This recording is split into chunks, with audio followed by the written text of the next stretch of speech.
Come and sit by my side at the briefing. We will sit there and tickle the beans.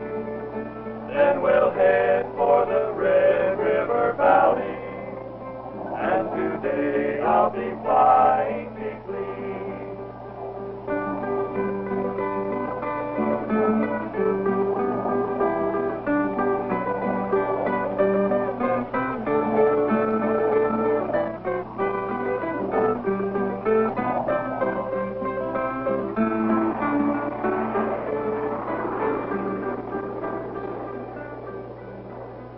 We've got 3 lieutenants coming in behind this F, and they just finished their 100th mission. Actually, they got cycled through to go back up to rescap one of our other pilots that was shot down earlier. So they've just got 101 missions, and we're real proud of them because first of all, not many lieutenants fly the 105, and secondly, to get 100 missions in it is outstanding, we think. So we're going to meet them here at the end of the runway and take them on up to the parking space, give them a bottle of champagne, and I imagine they're 3 happy boys. When all is said and done, you really cannot adequately relate a war. War is too potent, too personal. War is living and laughing and crying and dying. It has always been the man who fights who can best report a war, if he will. True, his story may be confused, sometimes harsh, sometimes boisterously non-committal, but it is real. This is one segment, one small insight into our present war.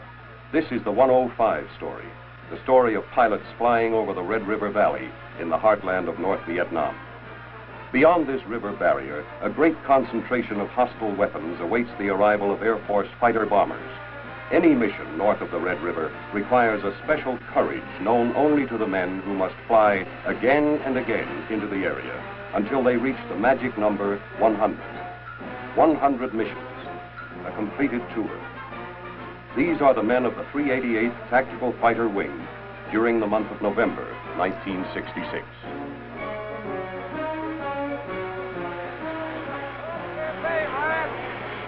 He says, well, what are they doing? He says, well, how do I tell if they're friendly? He says, well, if they come up with their hands over their heads, they'll be friendly. He says, no, one of these guys has got a gun. The guy says, well, how far are you from them? He says, well, they're standing right here by me. And he said, well, they must be friendly. How does it feel to have 100? Well, I thought I was going to kill myself on initial. You want to know the truth? Jeez. FOD.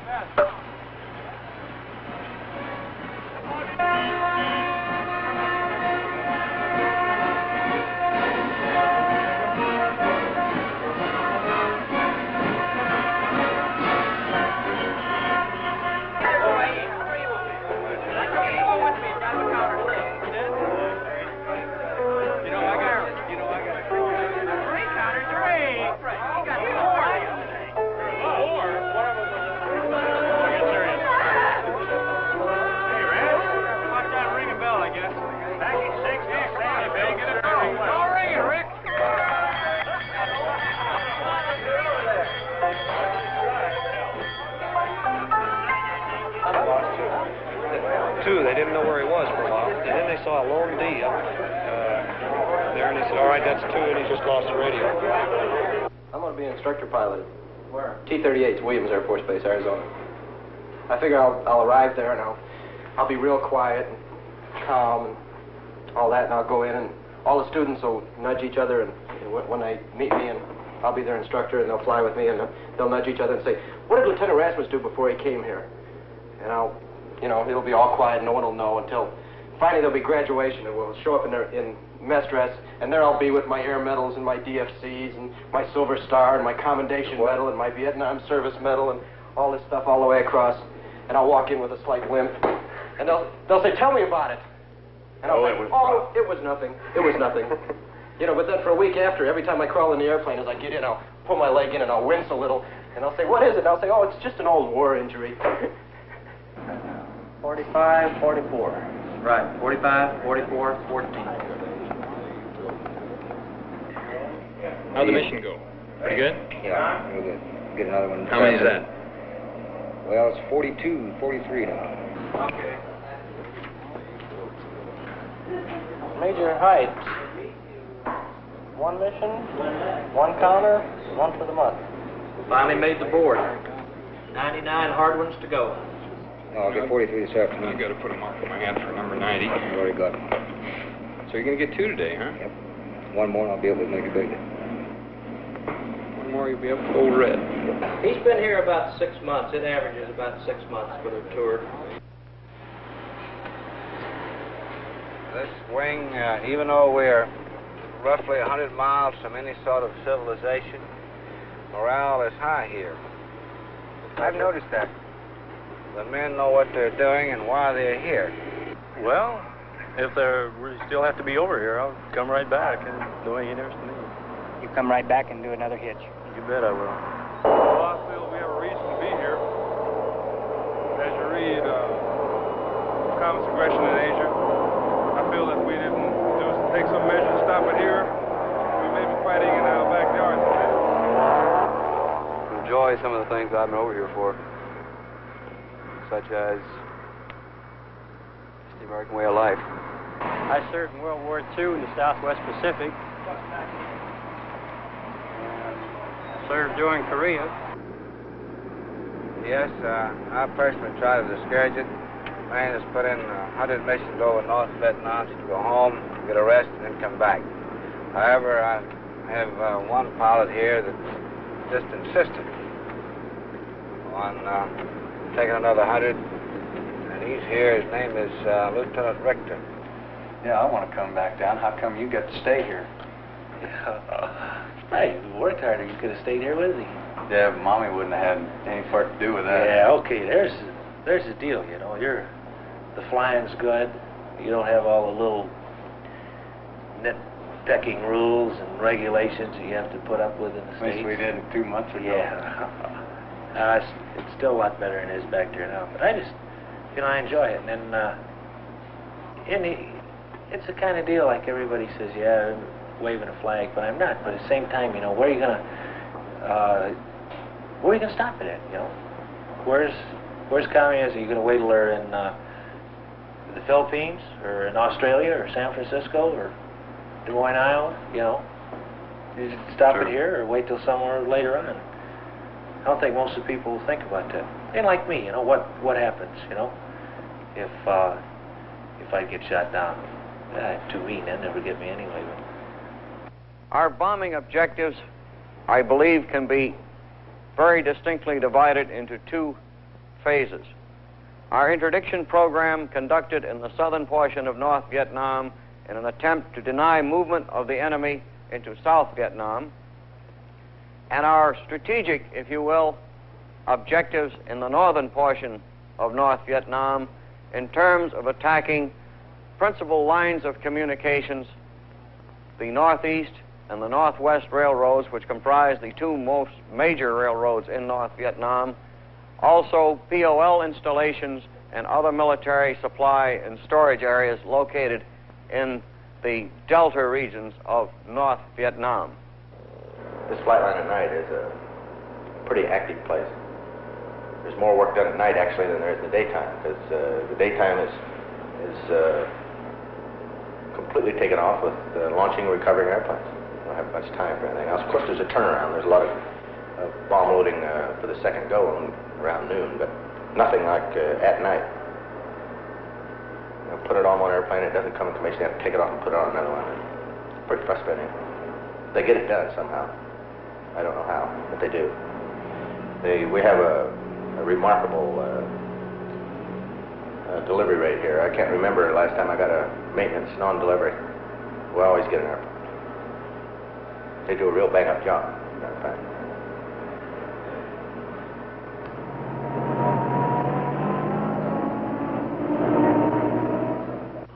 Sir, tomorrow's target is the Yen Binh Railroad.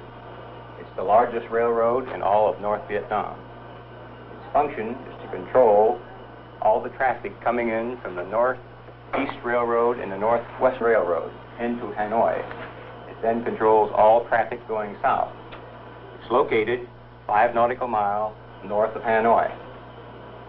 Its defenses include a heavy concentration of AAA and there are 26 known SAM sites in the area.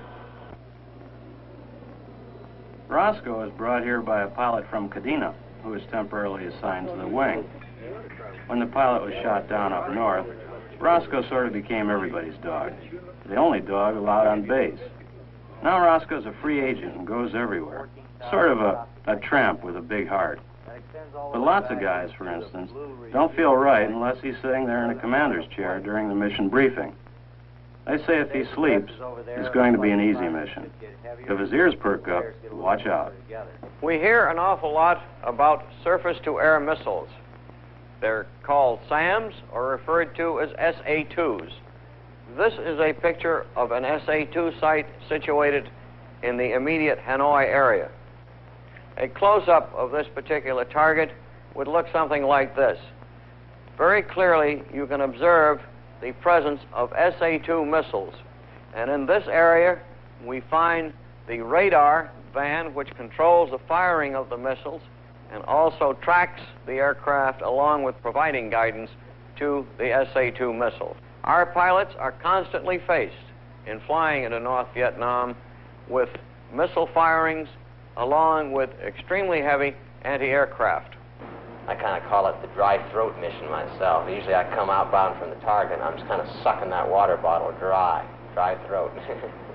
It's about as scary a mission as I've ever been on. I think it tries you to just about the maximum on the missions. If you can get between a ridge between you and that radar site, they can't guide a missile at you. It's just when you get down in the delta in the flatlands, that 30-mile ring around the city of Hanoi is a bear. Because it's flat, you have no protection, and I don't know how true it is, but they say it's the most heavily defended place in the history of aerial warfare. I've been there and I believe it. The winds there from the surface to 5,000 feet along the coast are going to run about 25 knots out of the northeast. Did have an aircraft report right over the mountain there, he said this morning, just about at Magia Pass at 5,000 feet, he had a wind of 030 at 40 knots. Everybody wear your flak belts today, guys.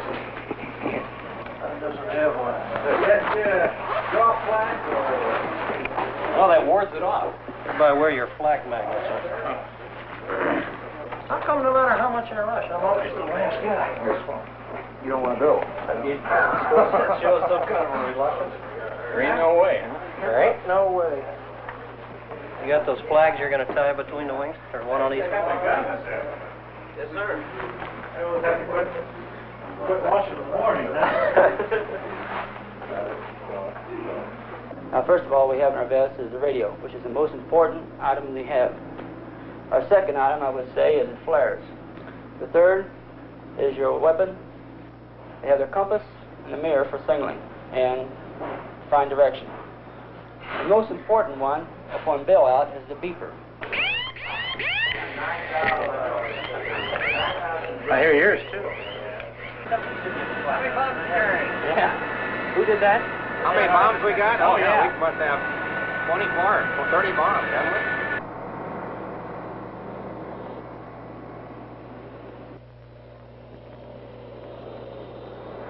Who belongs to this one? 148. That's mine. 148. Don't kick my first out. Okay, I won't kick your first. We're going way up. Way up north.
Here's the sound that the mix may well hear as we climb and head for the valley, keeping close on the trail of Sequoia.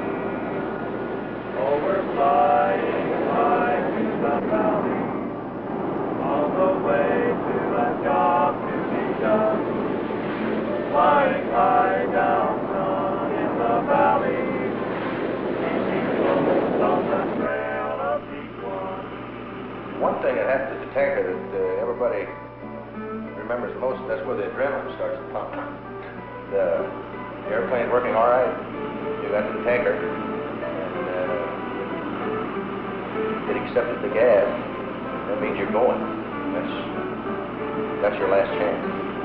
After everybody gets full, you extend. You head up to your drop-off point.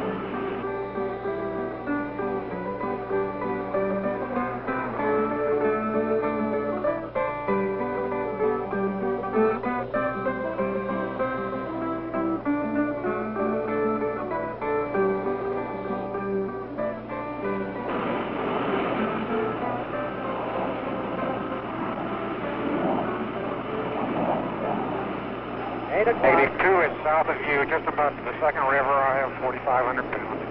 All right, Roger. I'm going to hold 240 here till we get to red. I'm just crossing the river now, Steele. Red river? Got Eagle 4 check.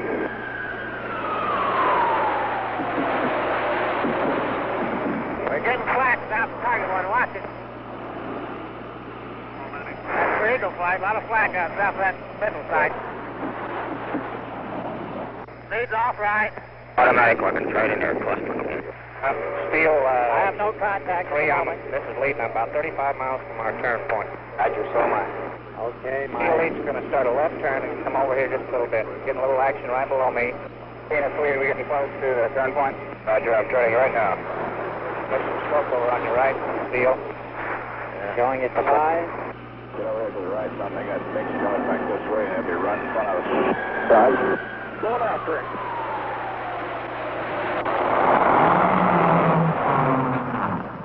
There he goes. Okay, Detroit, there's a MiG going, turning south there.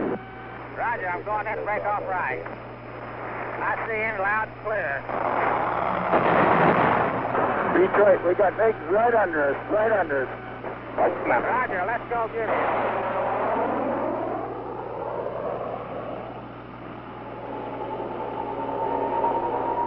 Roger, I'm right over the target right now. I've got a 17 right in front of him.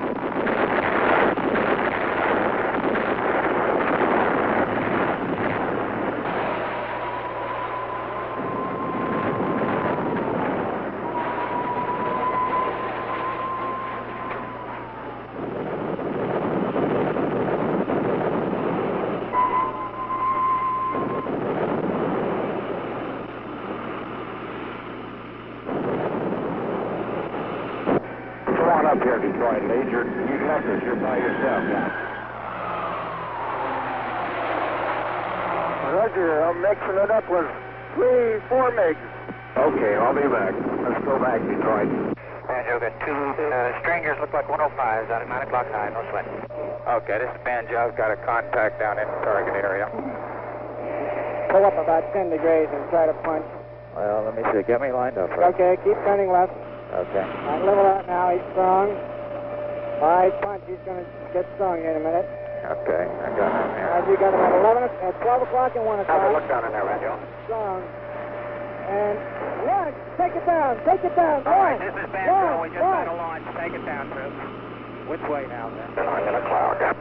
So get the launch. 11 o'clock. We can take it down. Roger, Banjo, take it down. We got a launch. I see them coming off the pad at 12 o'clock. I think we're all right for the time being. Everything else looks good. Okay, Detroit, let's get out of here to the southwest. Give me your direction and altitude. Roger, I'm going 240, right on the deck. Oh, tonight at the bar they'll be singing.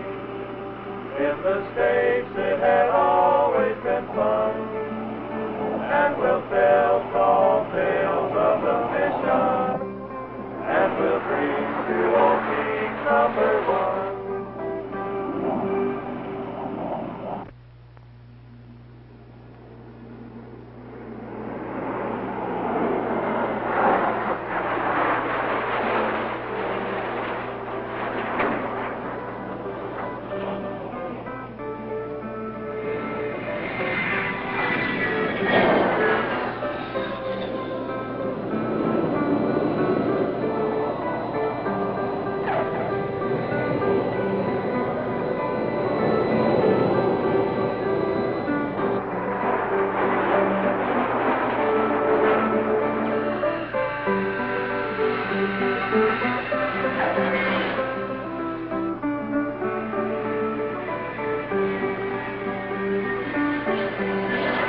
Ain't no way. Get a slack sight down there, Mr. Magoo. There are three of them. They're shooting at us, too. All right. So, oh, there's another one out of the way. Got another one, that's it. Yes, indeed. 51. 51 now. Kind of look at that. We've been very successful here in taking pilots from SAC, ADC, Training Command, as long as they go through one of the tactical schools and one of the 105 schools in TAC Air Command back in the States and receive roughly 70 hours in the 105. They do a good job here. We do have a few youngsters right out of the training school, but most of our pilots have been in the Air Force 10 to 12 years or longer. And in fact, we have some grandfathers here that are fighting this war. My best day was the 5th of July when I attacked and destroyed 4 SAM sites in one 25-minute mission. And this came about because in escorting the strike flights, 2 SAM sites came up on our way in. We had to attack these boys to turn them off the air to get into the target area. While in the target area, another SAM site came up, threatening to strike force, and of course we attacked and got him. And then on the way back out, another SAM site came up to block our exit out of the target area, which was about 15 or 20 miles north of Hanoi. And we only had one pot of rockets and 20-millimeter cannon ammunition remaining, but he fired 2 SAMs at us, and we managed to acquire him visually and put the rockets on him and machine gun him out of commission. This was the best day I've had, and I don't care to go through another one of those. A little too much for an old man. So if I can swing a deal to get down south with working 100s or F5s or A1s or, geez, I don't care, as long as it's close air support. If I can swing that, I'm going to just try to go, or maybe back to the States TDY to upgrade and down there. If not, I'll stick around and fly an O1 or an A1. It'd check you out right up north, you know. You ever have thoughts that you might not make the 100? Oh, no. Yeah, but I've been drawing tape for 16 years. This is my job. Well, honest to God, you know, you get up in the 90s and you got 10 to go and you say, well, I'm going home pretty soon, so I got to tell these guys something. So you go lay in bed at night and you think of things to tell them. And it runs, What do you think about it, Now, wait a minute. Wait a minute, I ain't finished. I'm going to tell you guys something right now. This is my speech, and I don't need any help. Incidentally, I have a 3-hour speech prepared. Forget it. Something I'm damn proud to have, besides working with all you guys and with your names here. I don't really need this picture frame with it. But, no, I remember you. Because those are the guys you remember, the guys you fought with.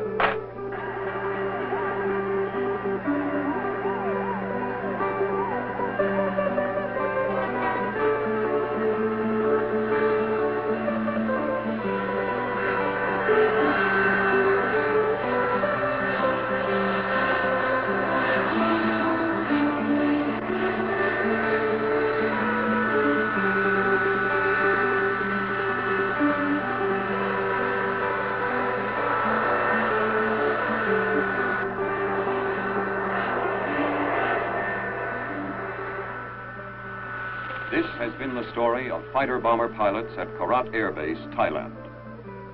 For the flyer, living the hell over Hanoi, facing up to the odds, there is the simple yet poignant phrase, there ain't no way, there ain't no way, there ain't no way. But there comes the day for most, when the job is done. I won't even say to the rest of you guys, no, there's no way. There is a way. Major D is scheduling there. Oh, boy, there is a way.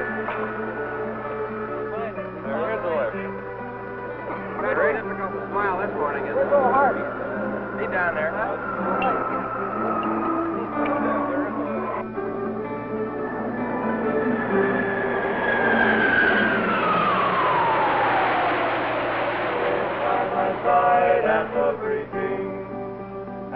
together